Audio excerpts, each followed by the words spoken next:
जी, यहाँ पर थोड़ा सा इशू है, मैं उसको वाइंड अप कर देता हूँ। जी, आरसी सीरीज सर्किट, मैं बता रहा था कि आरसी सीरीज सर्किट से मुराद होता है कि उसमें करंट की वैल्यू तमाम सर्किट में सेम रहेगी। तमाम सर्किट से मुराद उसके जितने भी कंपोनेंट हैं, ठीक है। यहाँ पर आपको नज़र आ रहा है कि एसी सोर्स है हमारे पास, यहाँ से करंट जनरेट हुआ और ऐसे बह रहा है पहले हाफ साइकिल में, ठीक है। सेकंड हाफ साइकिल में अपनी पोलैरिटी चेंज करेगा, डेफिनेटली करंट अपोजिट डायरेक्शन में मूव करेगा। लेकिन चूंकि हम नेट करंट की बात नहीं करते बल्कि VRMS की बात करते हैं। अगर हम करंट की बात करें आर रेजिस्टेंस में से, तो आपको पता है जब हमने AC थ्रू रेजिस्टेंस पढ़ा था तो हमने पढ़ा था वोल्टेज और करंट जो होते हैं ये दोनों इसमें इन फेज होते हैं। लेकिन जैसे ही हमने कैपेसिटर और इंडक्टर में पढ़ा था वहाँ पर हमने देखा कि यहाँ तो वोल्टेज लीड कर रहा है या करंट लीड कर रहा है। तो आज हम दोनों सूरतों को डिस्कस करेंगे यहाँ पर। तो सबसे पहले हम इसको पढ़ लेते हैं जी। RC series circuit is shown in figure where R and capacitor यानी resistor and capacitor C are connected in series with alternating voltage. Series में कैसे कनेक्ट है, इसमें से गुजरने वाला करंट सेम है, आगे बताएगा भी। As R and C are in series the same current would flow through each of them, यानी कि क्योंकि ये सीरीज में है तो दोनों में से करंट सेम बहना चाहिए। If IRMS is the current the potential difference across the voltage are given by, ठीक है। पोटेंशियल डिफरेंस का फार्मूला आता है V equal to I R Ohm law के जरिए।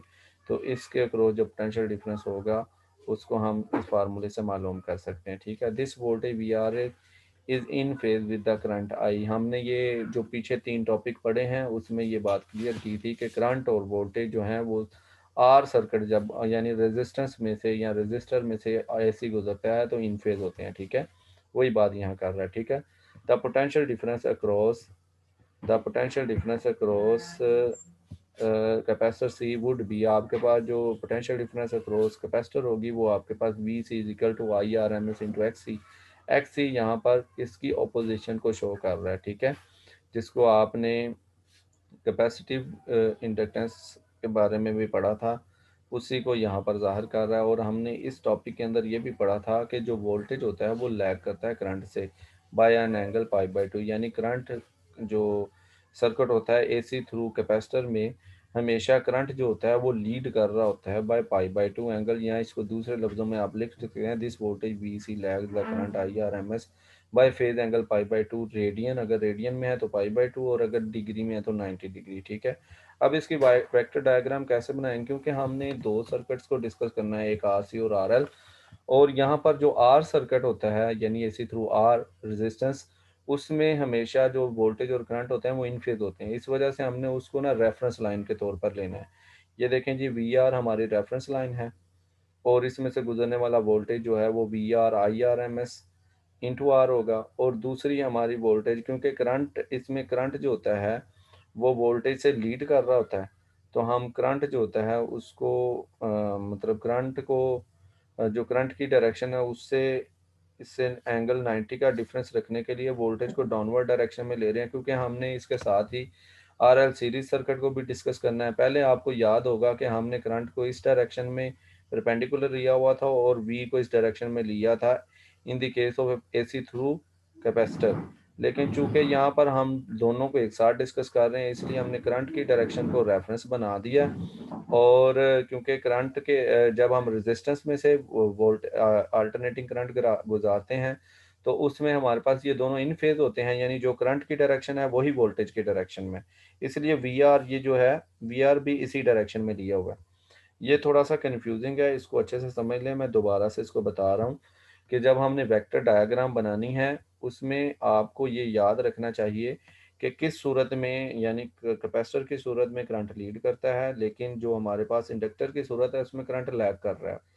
और ये भी याद रखना है कि जो हमारे पास रेजिस्टर में से जब करंट गुजारा जाता है उसमें करंट और वोल्टेज दोनों जो हैं वो इन फेज होते हैं। इन फेज होने का मतलब उनकी डायरेक्शन सेम होती है, तो उसको हमने रेफरेंस बनाया हुआ है। क्योंकि जो हमारे पास कैपेसिटर की सूरत है उसमें वोल्टेज लैग कर रहा होता है तो उसको बाय 90 लैग करवाया और नीचे डाउनवर्ड डायरेक्शन में दिखाया हुआ है, ठीक है।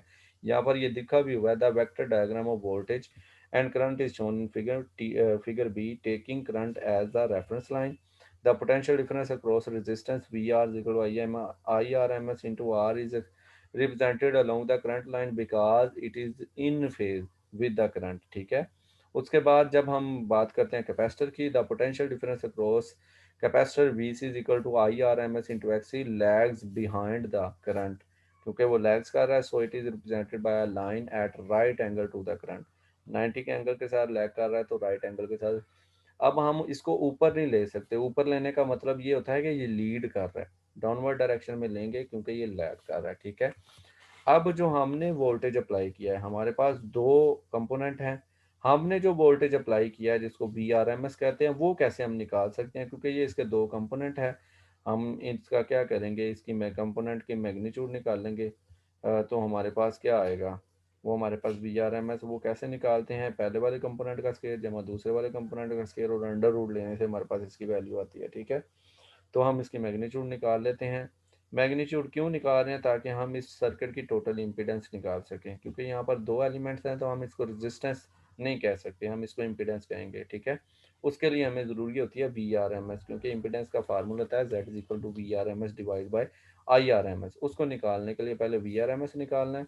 तो वी आर एम एस के लिए हम क्या करेंगे, हम इसकी मैग्नीट्यूड निकाल लेते हैं वी आर एम एस की। वो इन दो कंपोनेंट में तहवील हुई है तो दोनों का स्केल लेके अंडर रूट लेंगे प्लस करने के बाद, ठीक है। तो हमारे पास वी आर एम एस हमारे पास आ गया है जी, वी आर की जगह पर वी आर की वैल्यू पुट की और वी सी की जगह पर वी सी की वैल्यू पुट की। इन दोनों में से आई आर एम एस का स्केयर कॉमन आ रहा था, तो स्केयर जब इस अंडर रूट से कैंसिल होगा वो बाहर आ गया, ये दोनों कंपोनेंट अंदर रह जाएंगे। अब एक्स सी की वैल्यू हमें पता है 1/ओमेगा सी होती है, उसकी वैल्यू पुट कर दी। यहाँ से आई आर एम एस इधर मल्टीप्लाई और इधर आके डिवाइड हो गया, ये वाला फैक्टर आपको इम्पिडेंस देता है, ठीक है। तो हम इसकी इम्पिडेंस लिख लेते हैं, वो बराबर होती है as Z is equal to V R M S divide by I R M S. तो Z is equal to under root R square plus 1/ओमेगा सी का स्केयर अंडर रूट आ जाएगा, ठीक है। This show the impedance Z of the circuit is the vector sum of resistance R and capacitive reactance X C as shown in figure C. यहाँ पर हमारे पास figure सी के अंदर शो भी हो रहा है, ये हमारे पास फिगर सी है, ठीक है। नेक्स्ट हम मूव करते हैं जी। हमारे पास फेज कैसे निकालते हैं, डेफिनेटली परपेंडिकुलर जो वैल्यू होती है उसको ऊपर रखते हैं और जो पैरेलल वैल्यू होती है उसको नीचे रखते हैं और टेन इनवर्स ले लेते हैं। परपेंडिकुलर वैल्यू आपके पास वी सी है और पैरेलल वैल्यू आपके वी आर है। ऊपर आपने वी सी की वैल्यू पुट की, नीचे आपने वी आर की वैल्यू पुट की। आई आर एम एस से कैंसिल हो गया और एक्स सी की वैल्यू 1/ओमेगा सी होती है। इसका मतलब हमारे पास एंगल जो आएगा वो टेन इनवर्स इंटू 1/ओमेगा सी इंटू आर आ जाएगा, ठीक है। अब हम मूव करते हैं R L series circuit. Same procedure है आर एल सीरीज सर्किट में भी। यहाँ पर भी आपको पता है आर के अंदर से जो करंट गुजर रहा होगा वो उसके उसमें से गुजरने वाले उसके क्रॉस पैदा होने वाले वोल्टेज के इन फेज होगा। इन फेज होने का मतलब उनकी डायरेक्शन हम सेम लेंगे। ये देखें, ये करंट की डायरेक्शन और रेजिस्टेंस में से गुजरने वाला रेजिस्टेंस के ऊपर ड्रॉप होने वाले वोल्टेज की जो डायरेक्शन है वो सेम है, V R equal to I R M S into R. लेकिन आपको पता है इंडक्टर के केस में करंट जो होता है वो लैग कर रहा होता है वोल्टेज से। तो ये देखें, वोल्टेज लीड कर रहा है, करंट इसमें लैग कर रहा है। करंट की डायरेक्शन वही है, वोल्टेज की डायरेक्शन हमारे अपवर्ड ली हुई है क्योंकि ये लीड कर रहा है, ठीक है। और ये बराबर होगा I R M S into X C. I R M S series circuit की पहचान है, करंट सेम होगा। इसका मतलब इसमें से जो करंट गुजरेगा वही इसमें से गुजरेगा, तो दोनों में आई आर एम एस हमने लिया हुआ, ठीक है। ये भी सेम ऑन द लाइन है। RL series circuit is shown in the figure where where resistance R and inductor L are connected in series with the alternating voltage V. As R and L are in series, the same current would flow through each of them. पीछे वाले topic के अंदर जहाँ पर जहाँ पर हमारे पास C था, यहाँ पर वहाँ पर हमारे पास L आ रहा है, बाकी सब सेम है।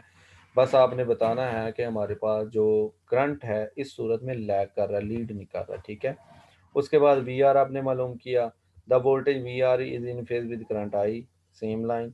The potential difference across volt across, ये देखें, ये बुक बनाने वाला जो है उसने, क्योंकि वो पीछे वाला पूरा पैराग्राफ कॉपी किया तो यहाँ पर कैपेसिटर ही लिख दिया, आपने इसको इंडक्टर लिखना है। Inductor L would be V L equal to I R M S into X L. और यहाँ पर आप this voltage V L leads the current I by phase angle पाई/2 रेडियन और 90 डिग्री। अब हम वेक्टर डायग्राम की तरफ मूव करेंगे। मैंने वेक्टर डायग्राम के बारे में आपको बताया है, करंट की जो डायरेक्शन है वही वोल्टेज की डायरेक्शन है इन केस ऑफ रेजिस्टेंस। लेकिन इन केस ऑफ इंडक्टर के केस में वोल्टेज लीड कर रहा होता है तो उसकी डायरेक्शन हमने अपवर्ड ली हुई है। अब जो हमने वोल्टेज अप्लाई की जिसको वीआरएमएस कहते हैं, वो इन 2 कंपोनेंट में तहवील हुआ है, उसको फाइंड करने के लिए हम इसकी मैग्नीट्यूड फाइंड करेंगे। वो इस कंपोनेंट का स्क्वायर प्लस इस कंपोनेंट स्क्वायर और अंडर रूट से हमारे पास आएगी, तो वो हम निकाल लेते हैं। और यहाँ से फिर आईआरएमएस से बाहर आएगा, आईआरएमएस इससे डिवाइड होगा, ये हमें इम्पीडेंस देगी। यहाँ से इम्पीडेंस हमने निकाल ली, एक्सएल की जगह पर ओमेगा लिखेंगे। ये हमने फार्मूले पहले पढ़े हुए हैं जब हमने एसी थ्रू कैपेसिटर और एसी थ्रू इंडक्टर पढ़ा था, ठीक है। अब यहाँ पर दोबारा एंगल निकालना है। एंगल हमेशा परपेंडिकुलर जो कंपोनेंट होता है उसको हॉरिजॉन्टल कंपोनेंट से डिवाइड करना है और टेन इनवर्स लेने से आता है। तो हमने इसका एंगल निकाला तो tan inverse into omega divide by R आ गया, ठीक है। अब अगर हम कंपैरिजन करें आर सी और आर एल सीरीज सर्किट का, तो हमारे पास ये चीज़ वाज़े नज़र आती है कि इसमें एक्स एल और एक्स सी जो है वो आर के परपेंडिकुलर होते हैं, ठीक है। लेकिन जो हमारे पास एक्स एल और एक्स सी हैं ये एक दूसरे के पैरेलल हैं, या आप इसको एंटी पैरेलल भी कह सकते हैं, एक दूसरे को अपोज कर रहे होते हैं। इसका मतलब है अगर जो हमारे पास एक्स एल है वो करंट के रास्ते में रुकावट पेश कर रहा है, तो एक्स सी उसको कम करने की कोशिश कर रहा होता है। ये हमारे पास सर्किट डायग्राम इस बात की वजाहत कर रही है। जो वेक्टर रिप्रेजेंटेशन है इम्पीडेंस की या रेजिस्टेंस की, वो इस बात की वजाहत कर रही है। यहाँ पर इसको लिखा भी हुआ है, by comparing the impedance diagram of RC and RL series circuit it can be seen that the vector line of reactance XC and XL are directed opposite to each other. इसका मतलब है ये एक दूसरे के ऑपोजिट हैं, तो ये एक दूसरे के असर को कैंसिल कर देंगे, तो पूरे सर्किट के अंदर जो रेजिस्टेंस होगी वो बेसिकली सिर्फ रेजिस्टर की वजह से होगी। Each other with R as a reference line show, यानी पहली बात कि एक्सएल हमेशा जो है वो एक्सी को अपोज करता है, और अगर ये दोनों एक दूसरे जितनी ऑपोजिशन ये प्रोवाइड कर रहा है उतनी ये प्रोवाइड कर, ये एक दूसरे के असर को कैंसिल कर देंगे, तो पूरा सर्किट जिसमें आपके पास आर भी हो, सी भी हो और एल भी हो, वो टोटल जो सर्किट होगा उसमें जो टोटल रेजिस्टेंस होगी वो सिर्फ और सिर्फ रेजिस्टर की वजह से होगी, ठीक है। अब हम टॉपिक की तरफ मूव करते हैं। जो हमारा आज का लास्ट टॉपिक है वो है जी power in series circuit. Series circuit में पावर क्या। अब सीरीज सर्किट के अंदर तीन कंपोनेंट हैं। पहला रेजिस्टेंस, रेजिस्टर, दूसरा कैपेसिटर और तीसरा हमारे पास इंडक्टर। अगर हम बात कर रहे हैं रेजिस्टेंस वाले सर्किट की तो उसके लिए हमने पावर निकाली थी P is equal to V I, और अगर हम अल्टरनेटिंग करंट की बात कर रहे हैं तो P is equal to V R M S into I R M S. ये है in the case of pure resistive circuit. और लेकिन आपने ये पढ़ा था कि जो हमारे पास इंडक्टर या कैपेसिटर का केस है उसमें हमारे पास जो नेट पावर डिलीवर होती है वो तो ज़ीरो होती है। लेकिन अगर हम किसी एक पॉइंट के अंदर किसी खास पॉइंट को डिस्कस कर रहे हैं एंगल के लिहाज से, तो उस पॉइंट के ऊपर जो उसकी पावर होगी वो निकालने का तरीका क्या है वो यहाँ पर हम बयान करते हैं। स्पेशल पॉइंट में वो बात भी डिस्कस कर दी है। The power dissipation in pure inductive and pure capacitive circuit is zero. In this case, the current lags are leads by the applied voltage pi by 2 or 90 degree. अब mathematical expression के लिए हम मतलब किसी खास point की अगर हम बात कर रहे हैं in R C and R L series circuit AC circuit, the phase difference between applied voltage V and current I is theta. अगर वो थीटा हो the component of V along I is V cos theta. Definitely हमारे पास angle के साथ जो component होता है उसको वी cos थीटा कहते हैं। Actually it is the component of voltage V which is in phase with current I. Power dissipated in AC circuit is given by a component of V along I and IRMS। वो हमारे पास जो component होगा V R M S cos theta होगा, तो P is equal to V R M S I R M S into cos of theta. यहाँ cos theta जो होता है इसको पावर फैक्टर कहते हैं। ये बेसिकली हमारे पास ये जो टॉपिक है ये एमसीक्यूज के लिए बहुत इंपॉर्टेंट है। इवन ये थोड़े दिन पहले जो हुआ है ये लेक्चरशिप यानी टीचर जो गवर्नमेंट टीचर लगते हैं कॉलेजेस में, उनके अंदर जो एमसीक्यूज आते हैं 100 एमसीक्यूज होते हैं पूरी फिजिक्स की दुनिया के, यानी कि जो हम मैट्रिक से लेकर एमएससी तक पढ़ते हैं वो टोटल उसका सिलेबस होता है वो। तो उसमें ये वाले टॉपिक से ये वाला सवाल पूछा गया था कि इन सीरीज सर्किट जो पावर होती है वो आपके पास किसके बराबर होती है, तो वो V R M S into I R M S into cos of theta के बराबर होती है। यानी एमसीक्यू के लिए इतना इम्पोर्टेंट है, तो इस बात से आप इस अंदाज़ा लगा सकते हैं। अब लास्ट पे है जी आपकी असाइनमेंट। डेफिनेटली सबसे पहले आपने एग्जाम्पल नंबर 16.6 करके आनी है और उसके साथ आपने प्रॉब्लम्स करनी है। प्रॉब्लम्स में से आपने 16.5 और 16.6 करनी है। ये तमाम जो मैं आपको एग्जांपल असाइनमेंट्स में देता हूँ, ये आपके टॉपिक के फार्मूले और इसी से रिलेटेड होती हैं, ठीक है?